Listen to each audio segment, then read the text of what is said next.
पहले मेरी एक स्पीच जो 17 मिनट की स्पीच थी उसमें से 20-30 सेकंड निकाल के አሳዛኙ ጉዞ ሰብአዊነት ለሁሉም የሚሰጥ መብት ሳይሆን ለአንዳንዶች ብቻ የተፈቀደ ልዩ እድል ሆኗል። ይህ በዓለም ላይ ግዙፏ ዲሞክራሲ ተብላ በምትጠራው ህንድ ውስጥ ለ6 ዓመታት ያህል ያለምንም ፍርድ በአስፈሪ የቲሃር እስር ቤት ውስጥ ታስሮ የሚገኘው ታዋቂው ወጣት የሰብአዊ መብት ተሟጋቾች ኡመር ካሊድ የሰጠው የመጀመሪያው ልብ የሚነካ ቃል ነው። የጠቅላይ ሚኒስትር ናሬንድራ ሞዲ አስተዳደር በጽኑ በመቃወም ሳቢያ አሸባሪና የሀገር ጠላት ተብሎ የተፈረጀውና የዓለም አቀፉ ማህበረሰብ ትኩረት ያረፈበት የዚህ የ38 ዓመት ወጣት ሚስጥራዊ የህይወት ታሪክና በእስር ቤቱ ግድግዳ ላይ የጻፈው የመጨረሻው ተስፋ ዛሬ መላውን ዓለም እያነጋገረ ይገኛል። የኡመር ካሊድን ከእስር ቤት የላከውን ድንገተኛ መልእክት የናሬንድራ ሞዲ መንግስት የፍትህ ስርዓቱን መሳሪያ በማድረግ ተቃዋሚዎቹን እንዴት እያደነ እንደሆነና ከጀርባ ያለውን እውነተኛ ጂኦፖለቲካዊ ሚስጥር በጥልቀት እንፈትሻለን። እስከ መጨረሻው ድረስ አብራችሁን ቆዩ።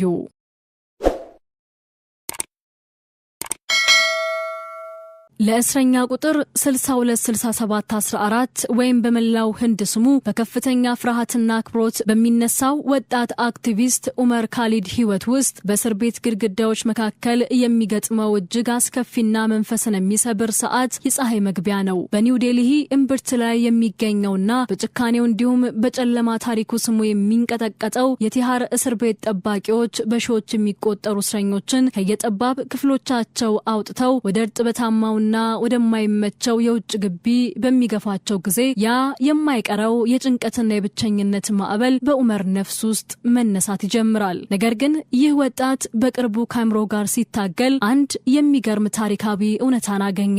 ከ150 ዓመታት በፊት ከህንድ በሺዎች የሚቆጠሩ ማይሎች ርቃ በምትገኘው በሳይቤሪያ አስፈሪ ጉልበት ካምፕ ውስጥ ተጥሎ የነበረው ዝነኛው ሩሲያዊ ደራሲ ፊዮዶር ዶስቶቭስኪ በእስር ቤት ማስታወሻው ላይ ስለዚህ የፀሐይ መግቢያ ሰዓት አስፈሪ ስነ አእምሮአዊ ስቃይ በትክክል መጻፉን አነበበ። ኡመር ካሊድ ከ6 ዓመታት በኋላ በቤተሰቦቹ በኩል በሚስጥር ለዓለም አቀፉ ሚዲያ በሰጠው የመጀመሪያው ልብ የሚነካ ቃለ መጠይቅ ላይ እንዲህ ይላል። ዶስቶቭስኪም በእስር ቤት ማስታወሻው ላይ ይህንን የፀሐይ መግቢያ ሰዓት ፍርሃት ጠቅሶታል። ለምን እንደሆነ ታውቃላችሁ? የፀሐይዋ መጥለቅ ሌላኛው ውድ የህይወትህ ቀን በምርኮና በቁም እስር ላይ እንደባከነ በጭንቅላት ውስጥ ማስተጋባት የሚጀምርበት ሰዓት ስለሆነ ነው። ከእስር ቤቱ ግድግዳ በስተጀርባ ባለው ግዙፍ የመንግስት ፕሮፓጋንዳ ማሽን ኡመር ካሊድ የሚለው ስም ለዓመታት ሙስሊም አሸባሪና የሀገር ጠላት ተብሎ በቴሌቪዥን ስክሪኖች ላይ ሲዘለፍ ቆይቷል። የስልታዊ የስም ማጥፋት ዘመቻ በሰዎች አይን ውስጥ የእሱን ሰብአዊነት እንዲገፈፍ አድርጎታል። ሰብአዊነት ለሁሉም በነጻ የሚሰጥ መብት ሳይሆን እኔን መሰል መብት ለተነፈጉ የፖለቲካ እስረኞች የማይፈቀድ ልዩ ዕድል ሆኗል ይላል ካሊድ። ይህ የረጅም ዓመታት ያለ ፍርድ ቤት ውሳኔ የታሰረው እስራት በአካሉና በአእምሮ ላይ ከባድ ስብራትና ፍርሃትን ቢያሳድርበትም ደጋፊዎቹም እንኳን እሱ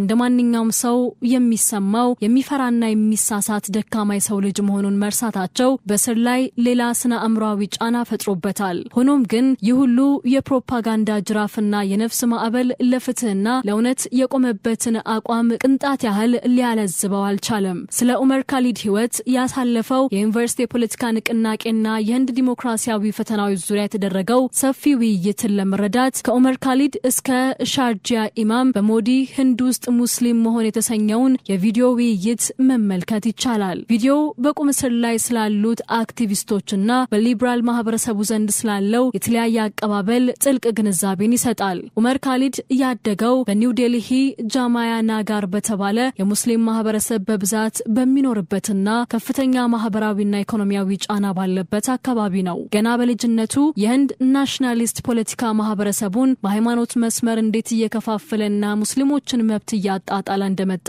በትዝብት ተመልክቷል። ይህ በዙሪያው የነበረው አግላይ ስርዓት ነው ወደ ትልቅ የትግል አደባባይ እንዲወጣ ያደረገው። ታዋቂ በሆነው የጀዋሃርላል ኔህሩ ዩኒቨርሲቲ የዶክትሬት ዲግሪውን በታሪክ ትምህርት እየሰራ በነበረበት ወቅት የተማሪዎች የፖለቲካ ንቅናቄ መሪ በመሆን በግንባር ቀደምነት ብቅ አለ። ዩኒቨርሲቲው ፓርቲው በህንድ ውስጥ የነጻ ሐሳብና የጋራ ዘመን ፖለቲካ ማዕከል በመሆኑ ዑመር እዚያ ውስጥ የብዙዎችን ድምጽ ማስተጋባት ቻለ። ሆኖም በ2016 በዩኒቨርሲቲ ውስጥ በተደረገ የፖለቲካ መድረክ ላይ በመሳተፉና የህንድን አስተዳደር የሚተቹ መፈክሮች ተሰምተዋል በሚል ለመጀመሪያ ጊዜ የሀገር ክደት ወንጀል ተከሶ ታሰረ። የህንድ ቀኝ ዘመም ሚዲያዎች እሱን የሀገር ጠላትና ጸረ ህንድ አድርገው በህዝብ ፊት ስም ማጥፋት የጀመሩት ከዚያን ጊዜ ጀምሮ ነበር። እውነተኛው የፖለቲካ ማዕበል ግን የመጣው በ2019 ነበር። የጠቅላይ ሚኒስትር ናሬንድራ ሞዲ በቢጄፒ ፓርቲ በጎረቤት ሀገራት ያሉ ሙስሊም ያልሆኑ ስደተኞችን ብቻ የሚጠቅመውንና ሙስሊም የሆኑትን በተለየ ሁኔታ ያገለለውን አዲሱን የዜግነት ማሻሻያ ህግ ሲያጸድቅ መላው ህንድ በከባድ ተቃውሞ ታወከች። ዑመር ካሊድ በዚህ ወቅት በመቶ ሺዎች የሚቆጠሩ ሰዎችን በአደባባይ ያስተባበረ ታዋቂ የትግልና የተስፋ ምልክት ሆኖ ወጣ።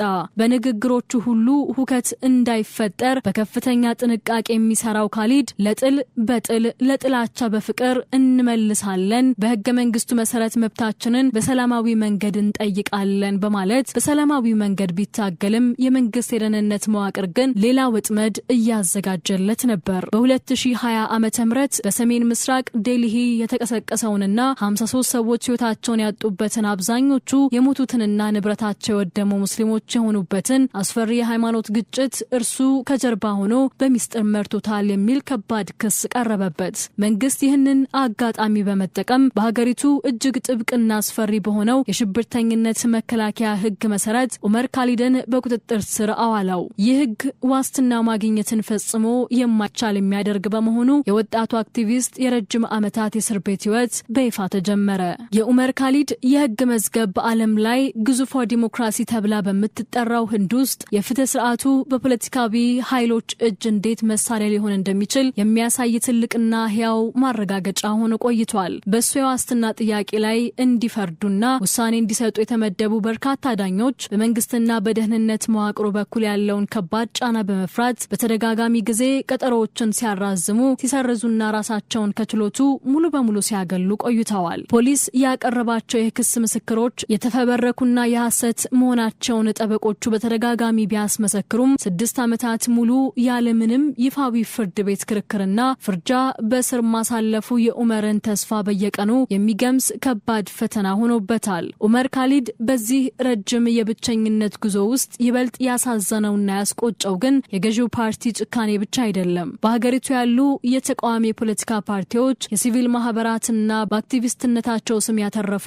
ታዋቂ ግለሰቦች እሱን በመከላከል ረገድ ያሳዩት ከባድ ዝምታና መሸሽ ነው። ካሊድ ከእስር ቤት ባስተላለፈው መልእክት ይህንን ብሶት ሲገልጽ ከ7 ዓመታት የትግልና የእስር ቤት ጉዞ በኋላ በእውነት በጣም እንዳዘንኩና ብቸኛ እንደሆንኩ መናገር አለብኝ። የተቃዋሚ ፓርቲዎችና የዝነኛ አክቲቪስቶች ዝምታ ገዢው ስርዓት እኔን መሰለ የነጻነት ድምጾችን ይበልጥ እንዲያሳድድና እንዲያጠፋ መንገድ ከፍቶለታል ይላል። የኒውዮርክ ከንቲባ ዞህራን ማምዳኒ ለዑመር ካሊድ የድጋፍ ደብዳቤ መጻፋቸውን ተከትሎ የህንድ መንግስት በዲፕሎማሲ ደረጃ ከፍተኛ ቁጣውን መግለጹ ጉዳዩ በዓለም አቀፍ መድረክ ምን ያህል ከባድና የሞዲን አስተዳደር የሚያስደነግጥ መሆኑን ያሳያል። ነገር ግን ቀኑ አልፎ ሌሊቱ ሲተካ የጠባቂዎቹ የቁልፍ ድምጽ ጸጥ ሲልና በእስር ቤቱ ውስጥ ጸጥታ ሲሰፍን ዑመር ካሊድ እውነተኛ ሰላሙን ያገኛል። በቀን ውስጥ በጭንቅላቱ ውስጥ የሚጉላሉትን ሐሳቦች በደብተሩ ላይ ከጻፈ በኋላ የተወሰኑትን ጥቅሶች በእስር ቤቱ ግድግዳ ላይ በከሰል ይጭራቸዋል። በህንድ ታሪክ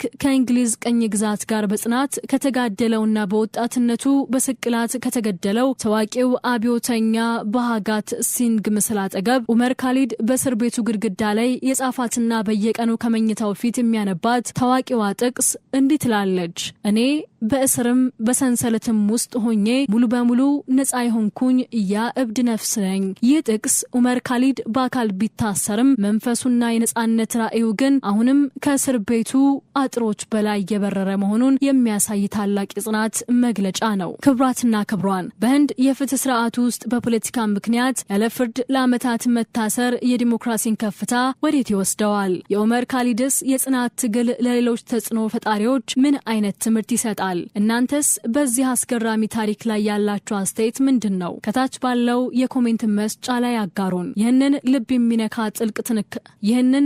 የሚነካ ጥልቅ ትንታኔ ከወደዳችሁት ላይክ እና ሼር ማድረጋችሁን አትርሱ። ለቻናላችን አዲስ የሆናችሁ ደግሞ መሰል ዓለም አቀፋዊ ታሪካዊ ምስጢሮችን ለማግኘት አሁኑኑ ሰብስክራይብ በማድረግ የደወል ምልክቷን ይጫኑ።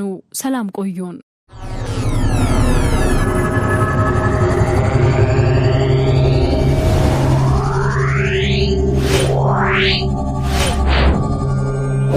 Wow.